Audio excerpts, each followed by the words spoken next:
Hi, thanks for joining me on Wilderness with Amani. I'm at beautiful Lake Tahoe, and I took last week off for Thanksgiving, visiting family, working a little bit more, and usually after I take a rare week off, I try to go somewhere I think I really have a good chance of catching something. Lake Tahoe is a crapshoot, but if I want to fish off these boulders where I am, I kind of got to do it now before it starts snowing, because once there's snow and ice on this steep grade where I'm going down, I pretty much go to where I can just snowshoe in safely. Sand Harbor State Park is down the ways, and I'm just going to I just pulled off on the side of the road, and I'm going to be hiking down this trail here. It's really steep, but it's short.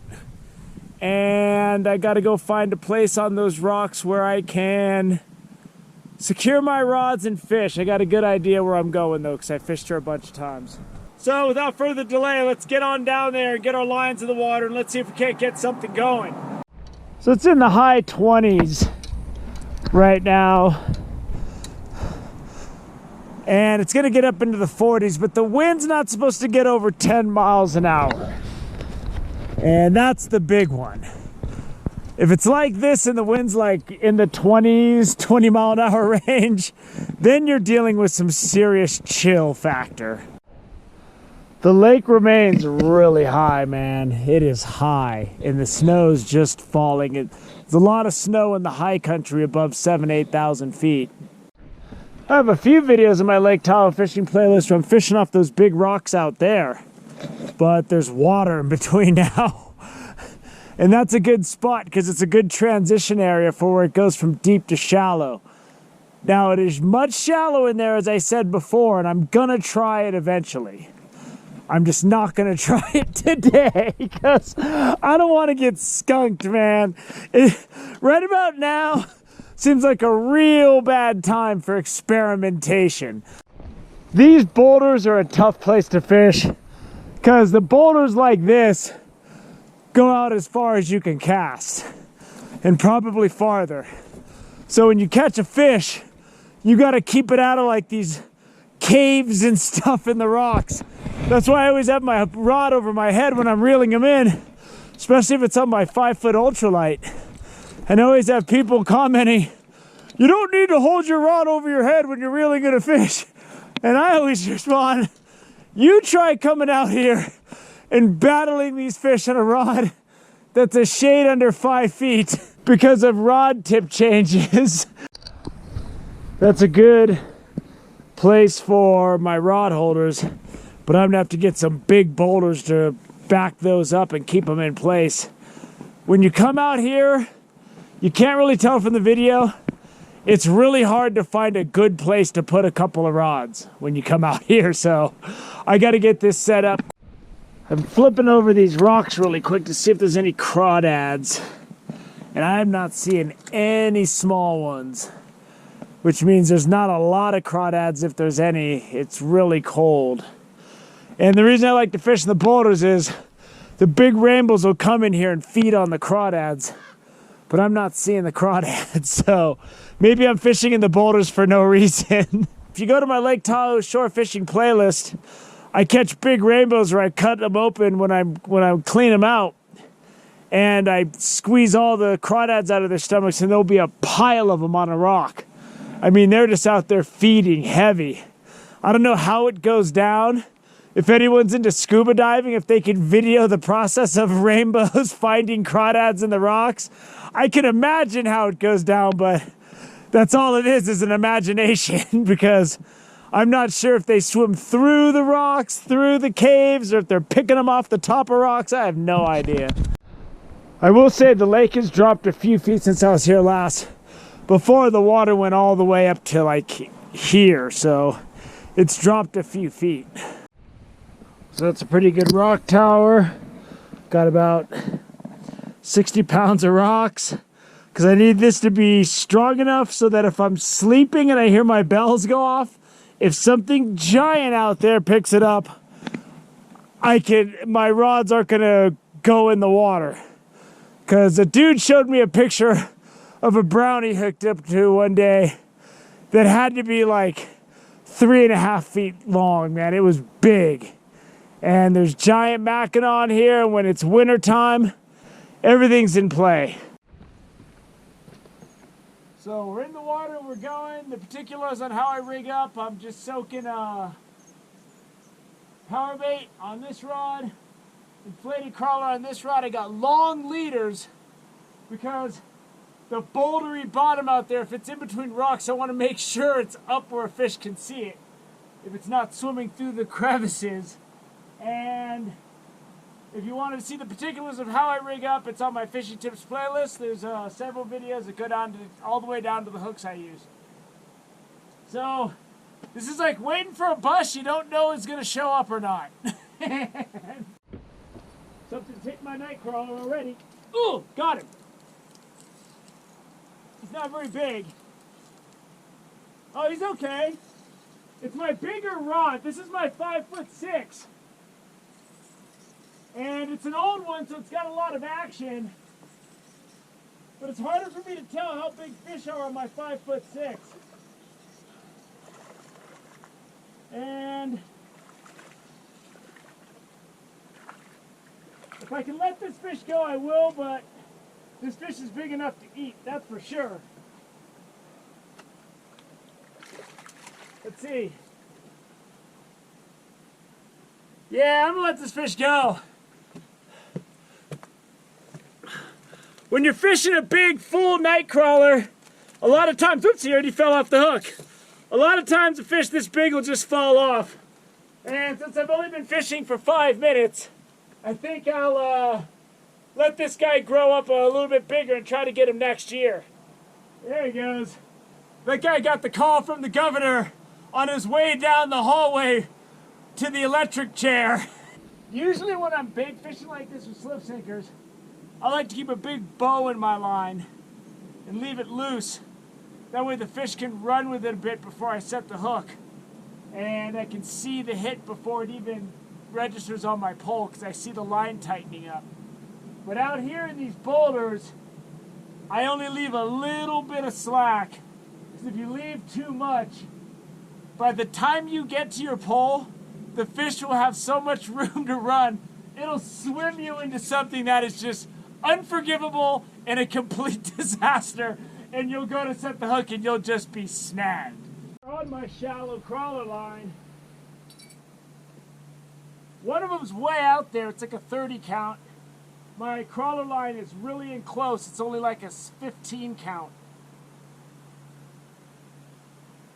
And he's nibbling. He senses that bacon for breakfast. He feels small though. I think I'm going to go for a quick hook set and try to get him, just pull it away from him. I'll give him a couple more seconds and then I'm just going to rip it away. There he is. At some point I got to start keeping these small fish though.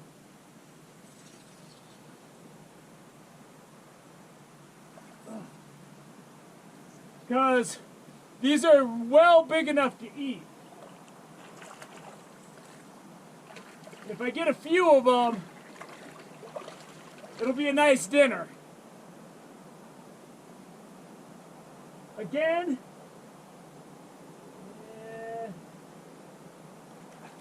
yeah, that hook's in him. I'm keeping this fish. I gotta keep him.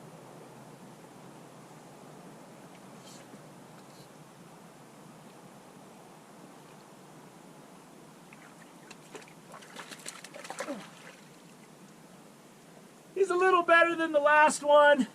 He swallowed the hook. I'm gonna keep this fish. I'm looking for something bigger though, man. So, it's not a huge fish, but it's fat. It's gonna have red pink meat like a salmon, and with some rice or mashed potatoes, this fish right here is easily a meal for tonight. Not a hearty meal, but it's a meal. But if I can get another one this size, I'm looking good. For overnight fishing and trips where I'm going to be fishing in a lake, there's not enough snow for me to pack on the fish right there. I can get it later. I make homemade blocks of ice and then I just smash them up, put the fish in my cooler, pull the crumbles. This is a used block of ice that only melted like partially, so it's a lot smaller. Usually I make them the full size of the Ziploc bag, and then that way, if I'm doing an overnight trip, it can keep my stuff cold for a day and a half or so. And even though that wasn't a full block of ice, it was enough to break up and cover the fish pretty good. And that'll get me good till I can get up to the pass. There's tons of snow on the road in. Man, they are all over the night crawlers today. But I'm fishing the night crawlers inside of this shallow cove. And there's a sandy spot right there. The fish can really see my bait.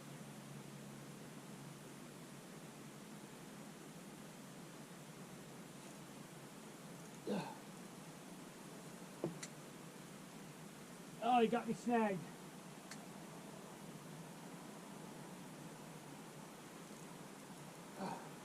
Swim me out of it, dude.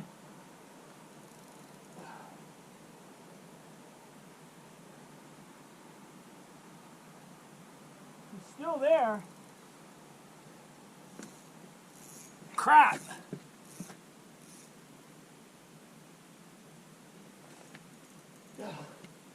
I gotta try to get this fish to get me out of this. There he is. Oh, he's free. He's free. I did the only thing I could do. I let it get loose. And he swam me out of the boulders. So it feels a little better. He is running that way hard. Get back over here, buddy! Oh, he's got me all up in the rocks. Oh, he had me all up in the boulders over there. This with the other fish is going to be a good meal. But I think I can still get some fishing in. He had it swallowed. Thank God he had it swallowed, man. That fish, he got me, he swam me right when I went to set the hook, he was snagged. So I just went loose, still snagged, but he was still swimming the line out. I went over there, and he broke me free. I got to retie my line after that boulder action. Let's take a look at this guy, he's a little bit better. They're getting a little better, but that ain't what I'm out here for. I'm going to fish a little bit more. So there's a little bit of patchy sand out there, but there's boulders, and I'm getting all of my bites inside of this point, or straight out from that point, right out there, and it's about a 15 count. It's pretty shallow. So the fish are in close, and they're cruising. I'm standing up here, watching the water to see if I see anything big swim by, and I haven't seen anything yet, but the sun just hit the water.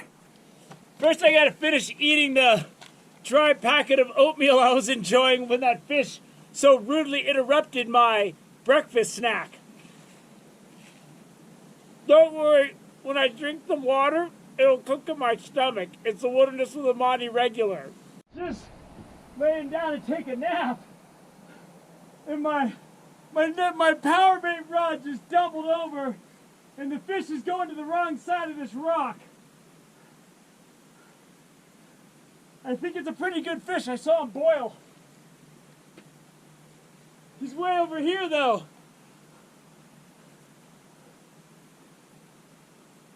Come on, get back over here, buddy. Get back over here, son. Oh, get over here. It's not that big.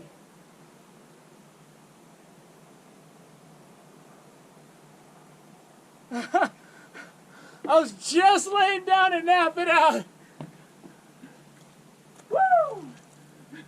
And this guy just nailed it. Beautiful looking rainbow.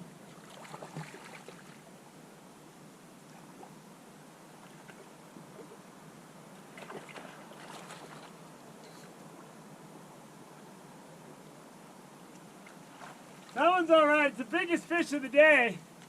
It's a good 16-incher. He's fat, but the hook is right on the outside of his mouth. So I'm gonna let him go. It's a good sized rainbow right there. That's a fat one, good for eating. And the hook is already falling out of his mouth. Look at that. There it is, right there. Hook already fell out of his mouth. That fish is beautiful. But it'll be a lot more beautiful in a year. And that's when I want to get him. So I'm going to let this fish rest. I'm going to let him go. Then I'm going to get on with my nap because I woke up at 4:30 this morning. I got this guy way out there. And he's the biggest fish of the day for sure. There he goes. Now he's ready. Let's watch this guy swim away. Yeah, look at him thrashing. He's all fired back up. The water's nice and cold. Get back out there and grow, buddy. There he goes. I'll see you next winter. So these rainbows aren't huge, but that one's 15 inches, the bigger one, slightly bigger. This guy's 14 inches. And that's going to either be one giant meal, but it's probably going to be two decent meals. And that's good enough for me to bring home. The one that I let go was probably 2 or 3 inches bigger than this guy, and it was fatter too.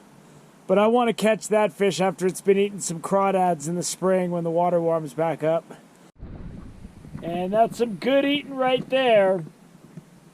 And each set of these fillets will be pretty good. And then when I get home, I take a small knife and I shave off all the little scraps I can and add that. So between the scraps I can shave off and 2 of these fillets each for a meal, that's 2 decent dinners. I'll have fish for dinner the next 2 nights. And there's that giant boulder there. That one that's sticking out of the water right there is the one that bigger fish swam behind. And actually the last 2 fish I caught swam behind that big boulder, and I had to work them out. If you get a big fish and it swims behind that boulder, you got to quickly get up and over that thing, or else you're going to be done before you even start. So I just horsed that thing over as best I could. Stand up here and just watch the water, and you can see all the boulders. I've seen several fish, like 3, swimming through here. There's a lot of bait fish in here, and you can see them. But all the fish I saw were like the size that I caught. I didn't see anything big swimming through. Sometimes I see some big 20-inchers swimming through. Didn't see that today. The way that bigger fish hit, I knew it was going to be a corner of the mouth hook. There's one thing I've learned when I'm using those tiny razor sharp size 18 treble hooks. When the bigger fish just take it and run, it must yank the power bait out of their mouth, and the hook just grabs the last thing that's available. And that fish, the hook was literally on the outside of its mouth, and before I could even pull it out, it popped off of the fish, so I almost lost it, especially with it swimming around to the other side of that rock. But I'm going to get going. It's only like 1 o'clock. I want to get home before traffic. The 395 just downhill from where I live has been under construction forever. It's like there's one dude with a cup of concrete at a time pouring it, and then he's got to wait several hours for the one guy with the shovel to show up and smooth it out. If you're working on the freeway, I know you're working more than that. It just seems like it's taking forever, and it's like perpetual construction. I don't want to drive through that traffic. But this was a great morning out here. I got some meals, and now I'm going to be able to go fish river for Patreon tomorrow. I think I feel like doing some river fishing. I haven't fished in 2 weeks. I didn't fish for Patreon or YouTube last week. So I think I need to do some river fishing tomorrow morning. We had a good time today.